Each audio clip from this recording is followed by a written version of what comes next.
This is MET 382 Exam 1 Extra Credit. I'm going to be tuning the speed servo simulator using the Ziegler-Nichols method. So the first step of this method is making sure that our PID controller is set to manual mode. And indeed it is over here with this toggle switch, so we are in manual mode. The next step is we want to drive our process variable to our set point. But in this case, those are already 0, so they're already together. If I were to increase our set point to 1, you can see the process variable there in the green. I'll go back down to 0. And now those are together.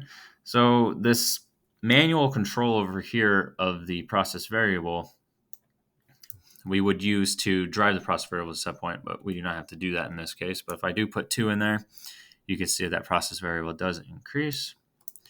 Go back down to 0. So the next step is to turn off our integral and derivative terms. So to do that, we simply go over here to these parameters. For the integral parameter, we're going to put infinity. 1 over infinity equals 0, the equation there. And then to turn off the derivative action, we're going to just put 0 in there, like it already was. So now that those terms are turned off, we can go ahead and put our controller into auto mode. Now that we are in auto mode, we're going to find the ultimate gain of this process. So we're going to mess with the proportional parameter. We want to increase that value to get a nice even oscillations around our set point and in our control variable. We want to stay off our max and our min in the control variable. So for example, say we come in here and we put 10, nothing's going to happen. So let's induce a disturbance, or nothing will happen until we induce a disturbance. So we'll bump that to 5 and go back down to 0. So as you can see, we are getting oscillations. I'm going to go ahead and clean up these, zoom in a little bit here. Oh, that's way too much. Let's see.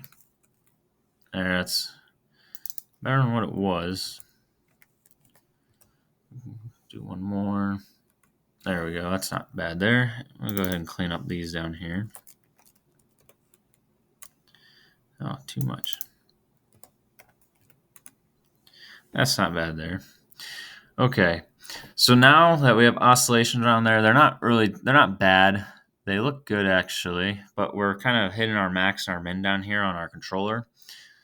So we're going to step this back. Maybe we go in half. If we go too low, these oscillations will die out, and we don't want that. We want them to remain nice and steady and uniform across the set point. So say we go down to 5. Let's see what happens here. As you can see, our control variable down here is dying out, and our process variable is dying out. So we don't want to go there. Maybe we go back to 8. See what happens there. It's starting to pick up again. Let that run through. Control variable down here, you can see is starting to increase, getting more oscillations around our set point, and starting to kind of move closer to that range. So we're still kind of bumping off our max and our min. So let's see, maybe we go down to 7.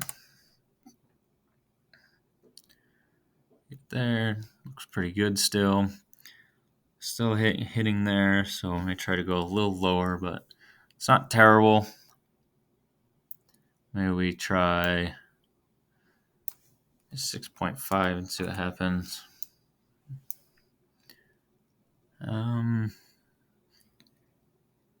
It's not bad. Looks like we are dying out a little bit.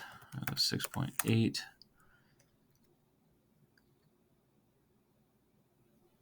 Let that run for a little while. We are picking up a little bit. It's not bad there. It's kind of cleaning up around our set point. Say we're at about around the 0.2 range, close to 0.2 for both of those. That run, we're still kind of, our control variable still climbing. Maybe we try 6.7. See what that does. Not bad there.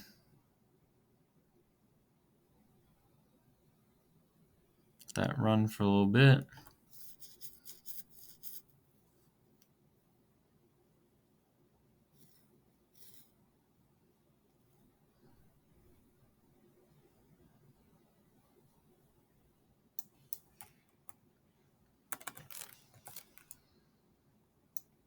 I just change this and make sure that we're all right there.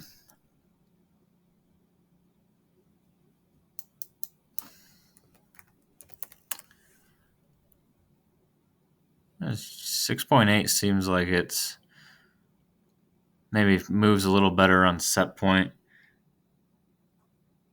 We're not bouncing off our controller. We can set this at 60 to see that.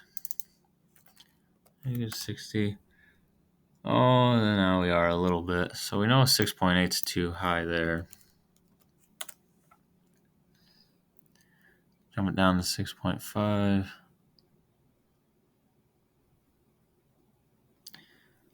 That's 6.75. It's not too bad there.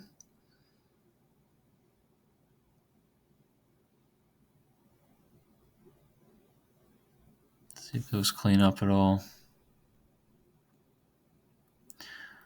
It's really not bad right there. We're not hitting our upper and lower limit. I'm gonna zoom into this again when it comes around.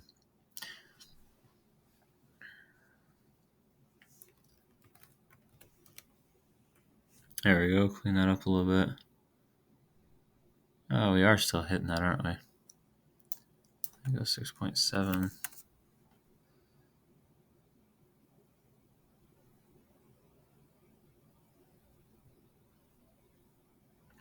Let's see how it likes that.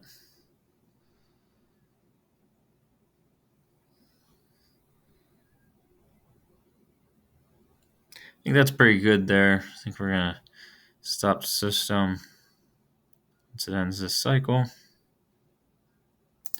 That's good. So now that we have kind of close to what we're going to be measuring, we have our ultimate gain of 6.7. And now we can move in to calculate our ultimate period. So to calculate our ultimate period, we're looking at our control variable down here. The ultimate period is our time divided by our cycles. So we have 4.52 seconds and then 4.610 seconds.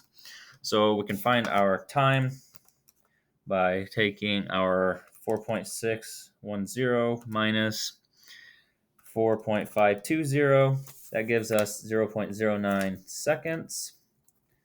We will divide that by our number of cycles. So our number of cycles here, so we begin up here, so that's going to be 1, 2, 3, 4, 5, 6, 7, 8, 9. So that's about 9 cycles. That comes out, once you divide that out, our ultimate period comes out to be 0.01.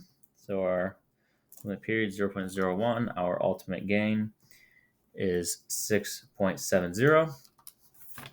Now to tune the PID parameters, we're going to use the Ziegler-Nichols values. So for the proportional, we have our ultimate gain divided by 1.7. So that is 6.70 divided by 1.7. That gives us 3.94. Our ultimate period, or then for our integral term, we have our ultimate period divided by 2 for the PID control parameters. So 0.1 or 0.01 divided by 2, that equals 0.005. For our derivative term, that is our ultimate period divided by 8. 0.01 divided by 8 is 0.00125.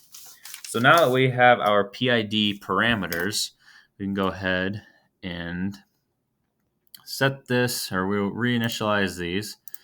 So now we're back in manual mode. We'll go ahead and enter our values, which we have 3.94.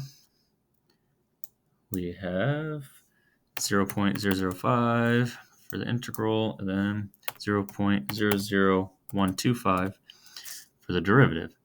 Now that those are set, we're going to start the system again. Down there. Go back in. We'll switch to auto mode.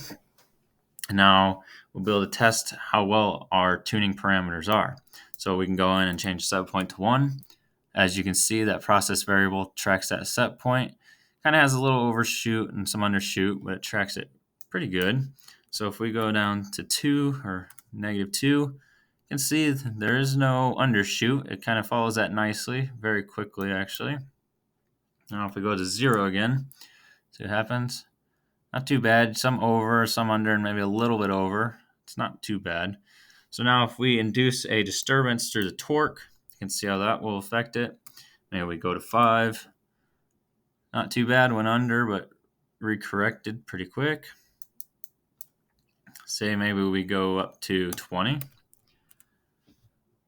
Under again, but it followed through. And now what if we go to negative 20? And not too bad. It spiked up like you would expect because we're kind of inducing a lot of disturbance there. And now let's go down. Oh, let's go back to 0.